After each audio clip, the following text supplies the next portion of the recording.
After a couple months, as promised, I'm back with What If Spidey Was an MHA Part 12. If you're enjoying this series and want to see more, of course hit that like button and subscribe if you're new. 100 likes and the series will continue, 200 and it will be the next video. All that said, enjoy the video.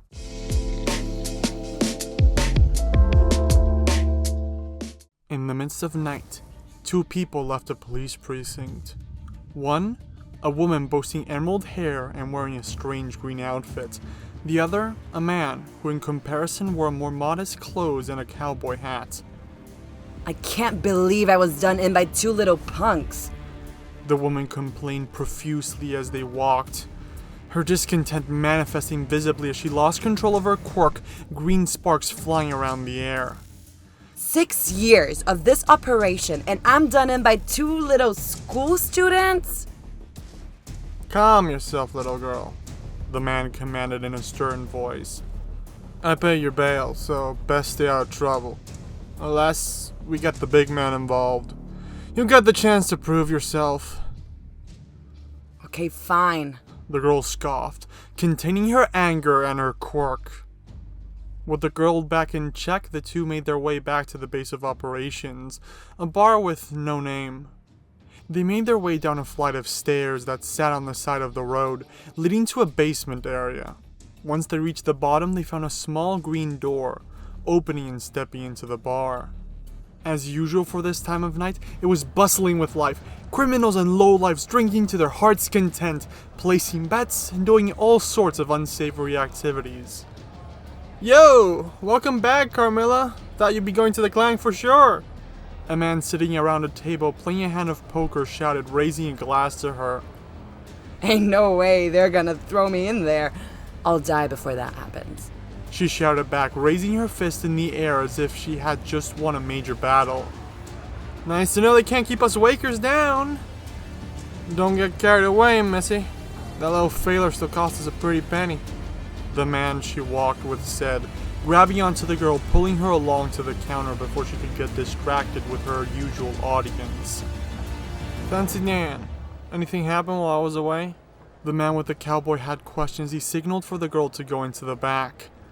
While seeming disappointed she couldn't get a drink first, she went without any complaints. With the girl gone, Montana signaled the barkeep, requesting his regular drink. Nothing major, Montana. Fancy Dan responded, jumping over the counter and handing his boss a piece of paper. We did get a new request, though. So, what's so special about this one to warrant my attention? Montana questioned as he unfolded the piece of paper. There were hundreds of people every night who wanted a taste of trigger or any other little unsavory drug that ran through those streets. That usually didn't warrant the attention of upper management. So what made this request so special? Well, aside from being a rather large request, it's from a group that's been talked about a lot recently. This sinister syndicate, or something like that. Should I set up the meet? The big man's wanted to know what they're about for a while. This will be a good chance to see if they're a threat. Yeah, set up the meet. 3 days from now, noon. Montana then grabbed his drink and headed to the back room to conduct some more business. The next day, in the great bastion of heroism that is UA High, the third period of classes had just ended, and so the students found themselves with a couple free minutes on their hands to prepare for the next period. Trying his best to keep up with his academic responsibilities despite his current extracurricular activities, Peter was using the time to catch up. Doing some remedial exercises between classes seemed like the most efficient use of the short time frame. Even if it wasn't much, it'd add up over time. As he worked, the boy failed to notice a certain girl approach. Hey Peter, what's up? Kitty questioned, finding Peter too immersed in his physics exercises. Peter? Peter! Oh yeah, sorry. What is it, Kitty? How's it going? I feel like we haven't talked in a while. Let's see. Been going rather well, I guess. Peter said, thinking back to the last few days, putting the remedial work away and getting his stuff ready for the coming modern literature class. Been pretty busy, but it's been good. As a response, Kitty eyed the book that he was putting away for a moment. Yeah, the work studies are cool, but the remedial work that comes along with them doesn't really give you that much free time. Sorry we haven't hung out much. I wish I had more time to spend with you, Harry, Gwen, and everyone else really, but duty calls. Yeah, kinda sucks that it takes so much of your time, but hey, at least you don't seem as preoccupied as others seem. She added, glancing at Midori who had a grim look on his face. Speaking of which, did you find an agency to do your work studies with? Well, I've been looking. I've even been to a couple of interviews, but they didn't seem very interested, especially since I haven't heard back from any of those yet. Kinda sucks that we are limited to proven agencies. It really limits my options, you know? Well, you'll find the right fit if you keep trying. Hopefully. But hey, you had your second day at work study yesterday, right? How did that go? It was a lot less crazy, I'll tell you that much. We came across this crazy pickpocket. It took us like an hour to catch her. I also helped stop the big villain. Oh, yeah, I saw that. The villain that White Tiger took down? That junkie that went on a rampage? I mean, that seemed very scary. Yeah, that's the one. The weirdest thing happened just before that too. Keno's quirk kinda got deleted. Well, not deleted, but I can't think of a better word. It's kind of hard to explain, Peter expressed. No word he could think of really fit. Well, to Kitty, this was trivial. Quirks couldn't be taken or given, much less deleted. It did catch the attention of their red-headed classmate, though. You mean Kendo? The one from 1B? Yeah, but you're missing the point. Her quirk stopped working. She got hit with some sort of bullet and then it just stopped working. Wait, did you say that? Kirishima started speaking, but before he could finish his question, he was interrupted by Kaminari, who had been looking over news feeds in the break and found something quite interesting. Holy crap, Kirishima! He exclaimed, catching the attention of most students. Take a look at this! Your hero name is all over the news sites today! It's freaking crazy! He brought this to everyone's attention by reading one of the headlines, causing Bakugo to scoff in frustration. He had been working hard to catch up and get his own license, but everyone was moving on in the meantime, angering the boy. He's not the only one! Check out Tsu and Uraraka! Ashido shouted, showing some articles that featured their hero names on the cover. The fact that 3 of its members had been on the news sparked a discussion inside the class, much to the dismay of some of the students.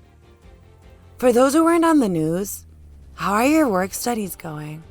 I'm sure you're at least doing something interesting. I mean, I didn't get that much action myself.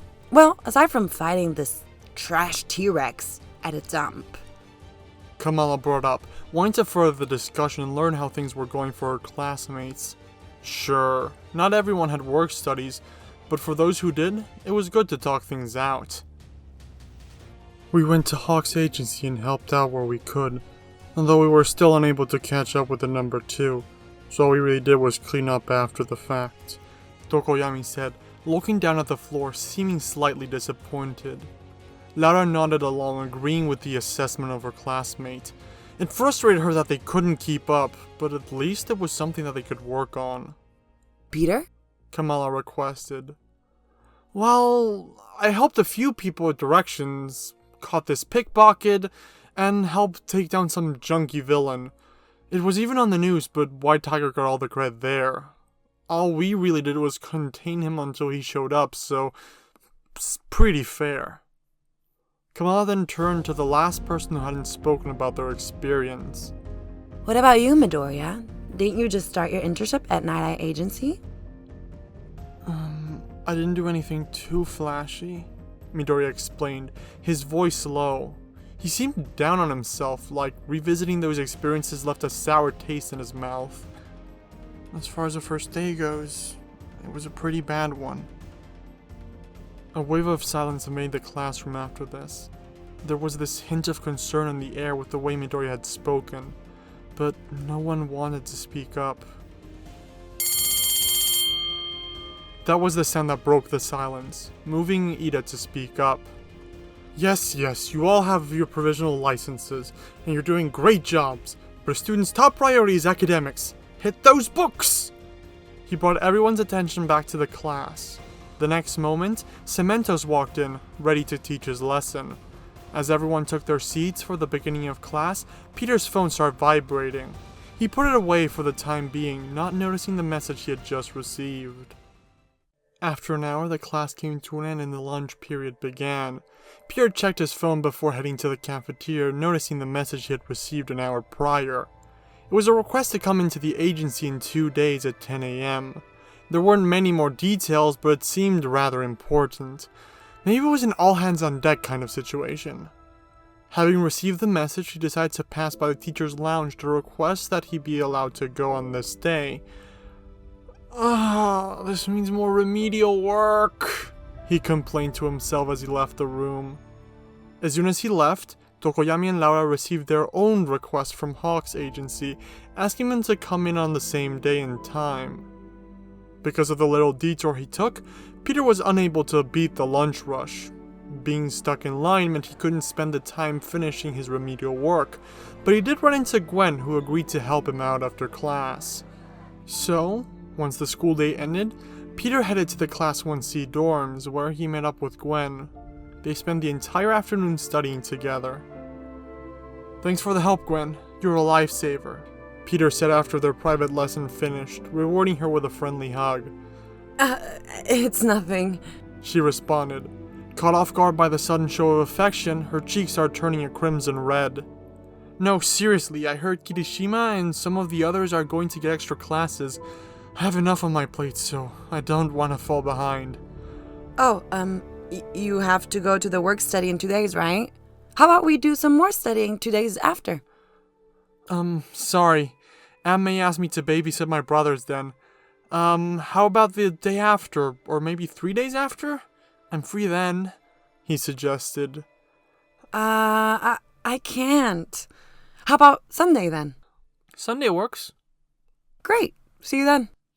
With a smile on his face and the next meeting set, Peter returned to his dorm. There, he continued to work on some of his pet projects until he ended up falling asleep on the roof. 2 days after receiving the notice, Peter prepared to head to his agency. On the way, he ran into Kendo, Laura, and Tokoyami. You guys got called in too? Kendo questioned. Indeed, Tokoyami replied just as Laura nodded. They headed to the station together. To Peter's surprise, the two took the same train he did. Wait, aren't you going to Hawks' agency? Isn't that like in the complete opposite direction? We've been asked to meet at a different location, Tokoyami informed. Interesting. So where are you heading? Laura then pulled out her phone, showing Peter the location as an answer. Wait, that's our agency! With that surprising revelation out of the way, they chatted as they commuted, trying to figure out what the situation would be once they arrived at their destination. After the train reached the station, they stepped out and walked a few more minutes until they finally got to the agency. There, the receptionist instructed them to get in costume and go to the meeting room where many other heroes were already waiting. Peter and Kendo guided the other two to their changing rooms. Splitting up, the four of them got into their costumes. Once they were done, they did as instructed, heading to the main meeting room. It was a giant meeting hall that Peter had only seen once. At most, it could probably host 500 people, but this time, Peter stared at it in awe. Unlike the last time he was there, the room was packed to the brim. Peter's mouth was even gaping in surprise underneath his mask. Why are there so many heroes? He finally managed to let out. It seems we're dealing with a grander conflict than previously thought, Tokoyami pointed out.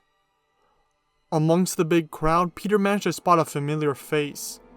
Acting on pure curiosity, he approached her without much thought. His classmates followed behind. Hey, Silk. What's going on? Heck if I know. White Tiger just asked me to make a bunch of team-up requests. He never really said why. I have my suspicions, but nothing concrete, she answered. Anyway, the show should be starting soon, so we'll find out in a moment. As if on command, White Tiger and Hawks entered the room, heading straight for the platform in the middle where a couple microphones were prepared to address everyone. Once they reached the stage, the two heroes called for everyone's attention. It took a moment, but finally, everyone quieted down. White Tiger cleared his throat and opened his mouth, but before he could let a single word out, "Hey, so why are we here?" Hawks interrupted. The man hit his hand against his head and sighed for a moment, shooting a look of discontent at the number 2 hero. For a moment, there was no doubt in his mind why he was called too fast for his own good. That moment garnered a few chuckles from the audience, allowing Hector a moment to recompose himself. Like the number 2 hero, many of you are probably wondering why you're here. He started his explanation. As many of you probably know, a few months ago we saw a fight unlike any other, one that resulted in the fall of the symbol of peace. But more importantly, one that ended with all for one in jail, Hawks added. Ordinarily, the criminal underworld losing their main figurehead would result in a large power vacuum, with everyone trying to take territory for themselves, White Tiger continued. While that has happened, the scale and size of this has been drastically smaller than it should have been. This is due to one man, alias the Undertaker. He originally operated as a sort of kingpin in New York City, but the heroes there drove him out. Apparently they got too close for his comfort. "How do you know it's the same guy?" One of the heroes in the crowd doubted the validity of their claims. "Sure, he changed the operation a bit, but the main thugs and enforcers are the same, so we've been keeping an eye on them for a while," Hawks responded. Anyway, thanks to the situation, this villain has quickly cemented a criminal empire in Japan. This man wants to become the new Kingpin of Japan. This man is extraordinarily cautious with how he works, so the leads in our investigation ran dry until recently. It's only thanks to some of our newest recruits we've managed to locate one of their bases of operations. Unfortunately, his cautiousness is something quite fearsome. Getting records on their quirks from the US will risk tipping them off, so all we have is their location. Our information here is quite limited, so I advise you to be prepared. They're a slippery bunch, so we had to get everything together as quickly as possible. Waiting too long risks tipping them off, Hawks added. Yes, we suspect he has moles in the police as well as the hero system, so striking quickly is imperative, White Tiger continued. We've already secured a warrant and have made most of our preparations. When will this raid be occurring? Another hero from the crowd, one of Hawks' sidekicks, asked. We're heading out in about 30 minutes, Hawks responded, surprising the crowd. We understand that not all of you came here prepared for such a thing. If you have other investigations which take priority for you, then by all means take care of them. Both our agencies should be enough to handle the threat, but, due to the mentioned uncertainness, we requested as much help as we could get. White Tiger voiced, giving many the chance to leave. Responding to this, many did just that. After 5 minutes, it seemed that half the heroes present in the room had abandoned it. Knowing that those who had stayed would be participating in the raid, White Tiger proceeded to explain the plan of the operation. Not too far from where the heroes were meeting, 6 hooded figures walked into a nameless bar. The place was under constant use at night, but in comparison, it was quite empty during the day, only a few lowlives hanging around. Filthy. A robotic voice sounded from behind one of the hoods, pushing his way through the broken glass and miscellaneous items on the floor. He and his companions walked to the counter. What can I get the 6 of you? The bartender asked, taking a long look at the suspicious lot. We didn't come for a drink, rather to pass the time. Maybe play some chess. I'm personally very fond of the King's Gambit as an opening move, a man with a robotic voice said. Recognizing the words the hooded figure had spoken, the bartender hit a button under the counter and moved aside.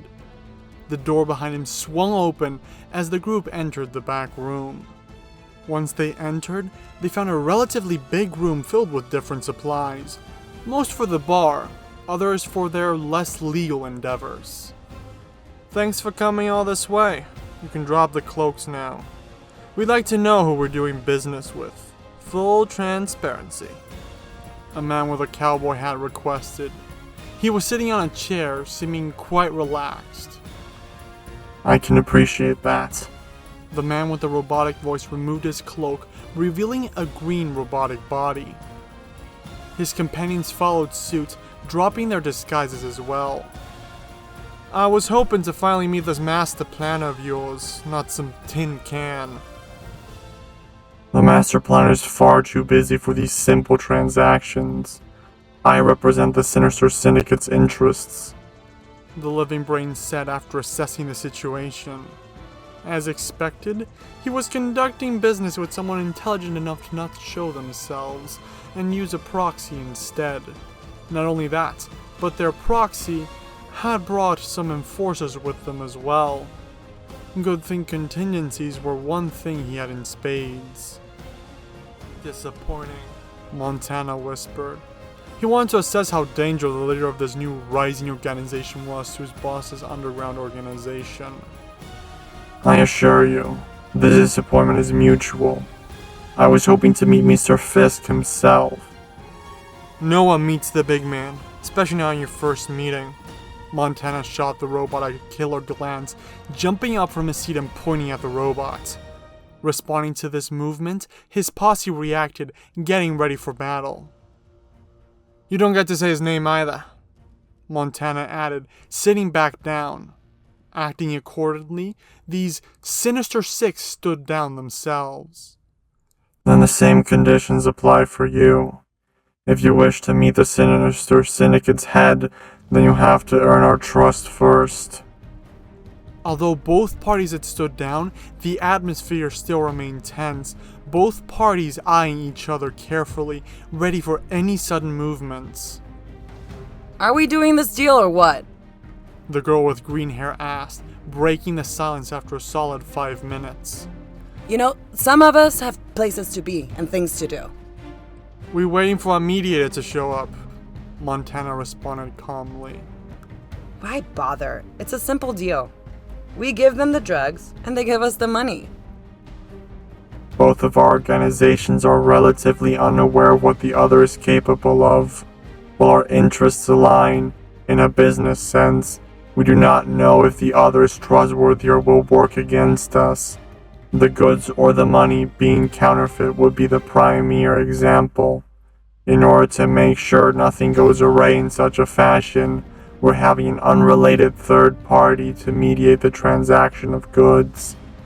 The living brain lectured, with the room becoming silent once more. A bulky man wearing a black and white hoodie entered the room not too long after. The moment he did, the jacket started moving around his body, covering it. He grew in size as he took his more recognizable form. Sorry I'm late. I ran into a little bug on the way and had to squash it. It's no issue. We may now begin the transaction. All parties now present, Montana gave his men the signal. A bulky man, along with some other goons, left the room for a moment. Minutes later, they returned, bringing 4 crates with them. They set them down right in the middle of the room between Montana, the living brain, and Venom. As requested, 3 crates of trigger and one of this new stuff that hit the market. The quark suppressors. Our agreement was for 3 crates of trigger and 2 of the quark suppressors, the living brain complained. That may be the case, but this doesn't short supply. You're lucky we're able to procure this much product. Of course, you could get some directly from the source, but I hear the Yakuza are currently at odds with you.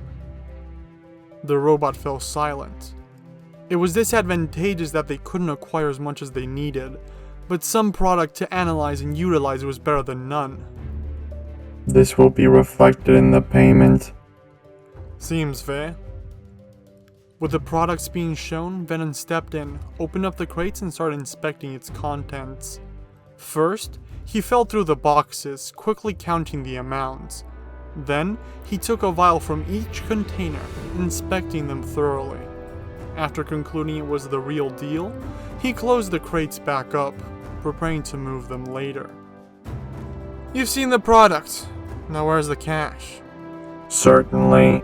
The robot responded, opening one of its compartments, preparing to pull out the money. He pulled out 2 briefcases. Hawks then burst into the room before he could hand them over to Montana.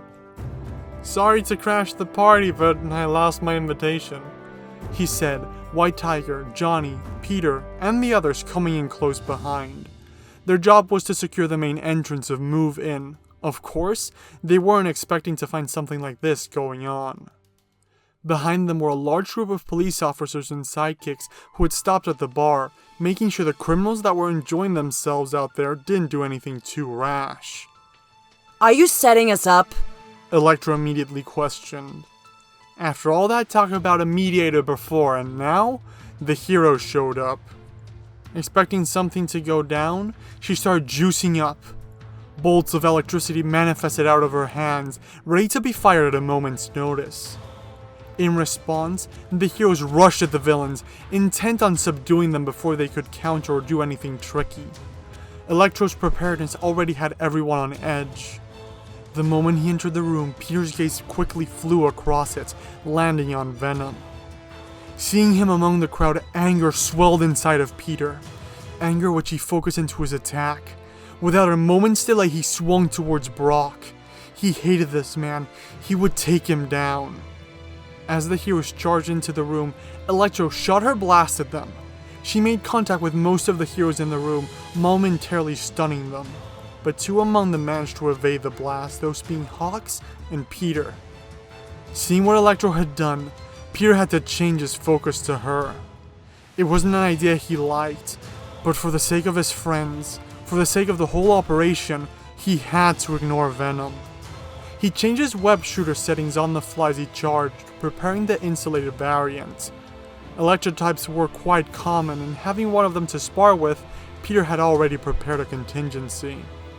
Hawks, in the meantime, headed towards the head honcho, that being the man in the cowboy hat. "Demar, if you please," Montana requested from his companion, not fazed by the hero charging at him. Peter's spider sense started going off. Montana's henchman, a man dressed in pure black that somehow disseminated into the environment, with only a white cape and eyes to contrast the darkness, acted according to his boss's instructions, activating his quirk. As a result, several man-shaped doors appeared under the stunned heroes, with them falling through. Seeing all the other heroes disappear right in front of him caught Hawks' attention for a moment.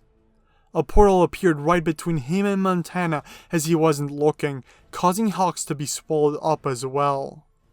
Peter listened to his senses and readjusted his movement, managing to avoid the door.